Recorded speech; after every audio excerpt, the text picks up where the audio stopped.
Assalamualaikum warahmatullahi wabarakatuh. Perkenalkan, nama aku Alfredi Primadinata, mahasiswa dari Universitas Andalas, program studi Administrasi Publik, dengan NIM 2210843010. Pada kesempatan kali ini, saya akan menjelaskan materi tentang kajian tentang ruang lingkup, kehidupan sosial, dan perkembangan ilmu-ilmu sosial. Dalamnya terdapat pengertian, latar belakang, karakteristik, dan masih banyak lagi. Yang pertama itu pengertian.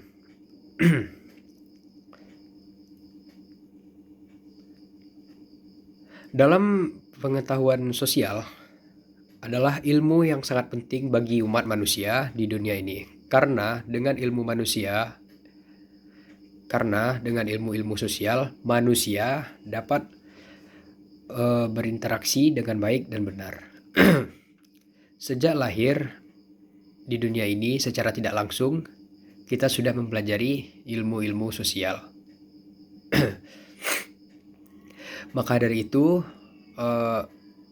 untuk itu berinteraksi terhadap sesama manusia dan saling menghargai antar satu sama lain. Yang pertama yaitu pengertian ilmu sosial. Dalam kehidupan bersosial dan masyarakat, manusia adalah objek dari ilmu sosial. Dengan demikian, ilmu sosial pada dasarnya adalah ilmu yang mempelajari bagaimana hubungan dengan manusia lainnya dan bagaimana hubungan manusia dengan lingkungannya serta dengan kelompok lain.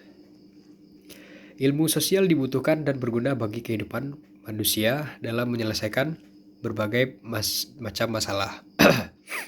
Karena ilmu sosial mempelajari hakikat masyarakat dengan perspektif yang berbeda-beda. Atas dasar itulah ilmu sosial dan ilmu alam berbeda dalam segi objek dan peranannya. Karena gejala sosial yang bermacam-macam, untuk memahami hal tersebut membutuhkan lebih atau satu disiplin ilmu. Yang kedua yaitu karakteristik ilmu sosial. Ada beberapa karakteristik ilmu sosial, di antaranya yang pertama yaitu batang tubuh disiplin berisikan bermacam teori dan generalisasi yang handal dan kuat serta dapat diuji tingkat kebenarannya. Yang kedua, batang tubuh disiplin ilmu sosial disebut juga struktur disiplin ilmu atau fundamental ide. Yang ketiga, berbagai disiplin ilmu sosial yang diorganisasikan secara sistematis dan ilmiah. Yang keempat, teori dan generalisasi dalam struktur disebut pula pengetahuan yang lewat pendekatan konseptual dan sintaktis, yaitu lewat proses bertanya, berhipotesis, pengumpulan data. Menurut Astawa, ilmu sosial adalah ilmu yang mempelajari manusia dengan masyarakat dan mempelajari manusia sebagai masyarakat. Ada beberapa ilmu sosial yang juga menjadi sumber ilmu pengetahuan sosial. Yang pertama yaitu konsep dasar sosiologi. Konsep dasar ini berkaitan dengan sosiologi, di mana sosiologi dapat dipahami sebagai ilmu secara ilmiah terhadap lingkungan sosial. Objek studi sosiologi antara lain. Yang pertama, sekumpulan manusia yang hidup bersama dalam waktu yang lama. Yang kedua, merupakan satu kesatuan. Yang ketiga, memiliki sistem bersama yang melahirkan budaya, norma, dan nilai yang berlaku. Yang kedua, konsep dasar antropologi. Konsep dasar yang membahas tentang manusia agar mendapatkan pemahaman tentang manusia dengan mempelajari aneka warna maupun fisik masyarakat dan kebudayaannya.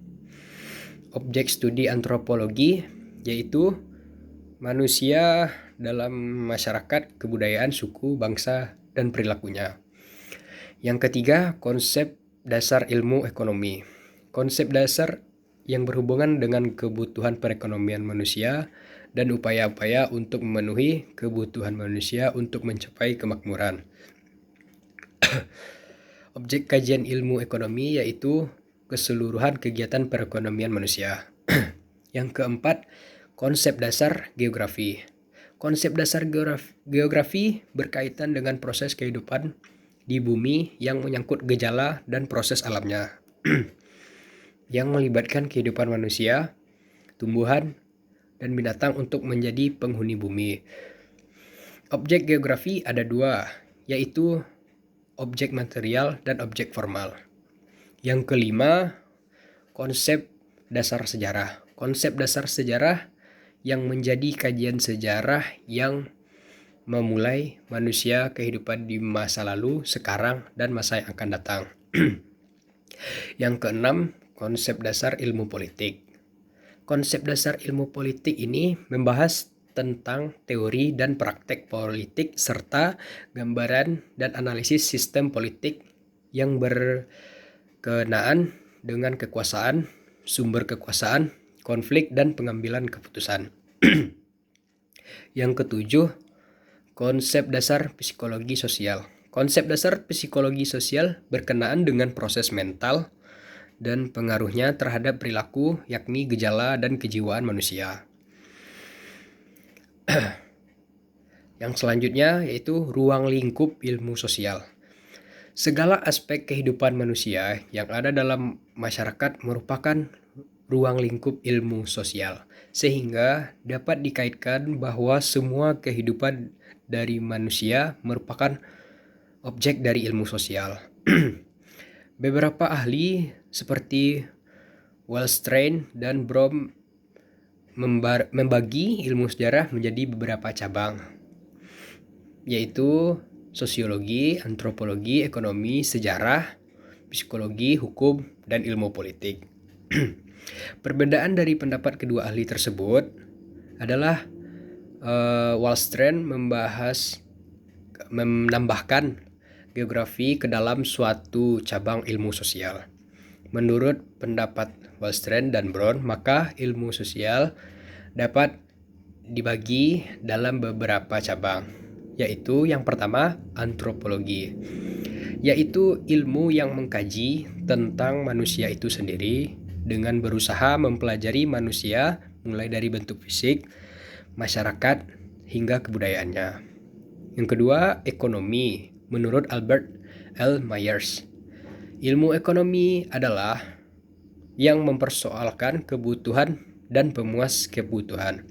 Kebutuhan adalah segala keperluan manusia terhadap barang ataupun jasa yang diperlukannya. Dalam kata lain, dapat juga dikaitkan dengan ilmu tentang bagaimana cara manusia dalam melaksanakan pemenuhan kebutuhannya. Yang selanjutnya, sejarah. Sejarah adalah ilmu sosial yang mengkaji tentang kehidupan masa lampau yang memiliki hubungan dengan manusia. Masa lampau, masa lalu yang dimaksud dalam sejarah adalah zaman sejak manusia hingga zaman sekarang. Yang selanjutnya itu politik. Adalah ilmu sosial yang mengkaji tentang pemerintahan dari sebuah negara yang menjadi objek adalah kebijakan pemerintah mulai dari proses terbentuknya hingga akibatnya. Yang kelima atau yang selanjutnya psikologi adalah ilmu yang membahas mengenai proses perilaku dan proses mental manusia. Objek kajian psikologi didapat dari mengamati perilaku seseorang dalam berinteraksi dengan lingkungan sekitarnya atau dengan manusia lainnya. Yang keenam yaitu sosiologi. Sosiologi membahas tentang manusia yang merupakan makhluk sosial, tidak dapat hidup dengan sendiri atau membutuhkan bantuan orang lain untuk bisa bertahan hidup. Oleh karena itu, manusia berinteraksi dengan manusia lain yang menyebabkan adanya hubungan timbal balik antara manusia tersebut, baik secara individu maupun berkelompok. Yang selanjutnya yaitu hukum.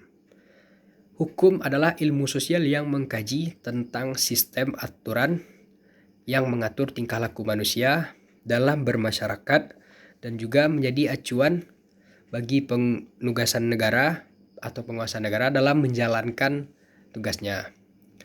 Dan yang terakhir itu geografi.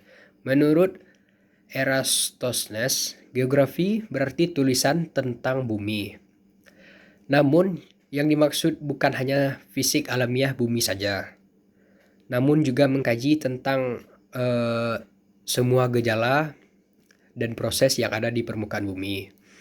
Geografi lebih menekankan pada hubungan kehidupan dengan alamnya, sehingga beberapa ahli tidak memasukkannya ke dalam ilmu sosial melainkan ilmu alam. Jadi kesimpulannya tentang ilmu sosial pada dasarnya adalah ilmu yang mempelajari bagaimana hubungan manusia dengan manusia dan bagaimana hubungan manusia dengan lingkungannya. Menurut Astawa, ilmu sosial adalah ilmu yang mempelajari manusia di masyarakat dan mempelajari manusia sebagai anggota masyarakat. Segala aspek kehidupan di manusia yang ada di dalam masyarakat merupakan ruang lingkup ilmu sosial, sehingga dapat dikatakan bahwa semua kehidupan dari manusia merupakan objek dari ilmu sosial. Beberapa ahli seperti Wellstrain dan Brown membagi ilmu sosial menjadi beberapa cabang seperti sosiologi, antropologi, ekonomi, sejarah, psikologi, hukum, geografi, dan ilmu politik. Mungkin hanya itu yang dapat saya sampaikan pada kesempatan kali ini. Kurang dan saya akhiri dengan wabillahi taufiq wal hidayah. Wassalamualaikum warahmatullahi wabarakatuh.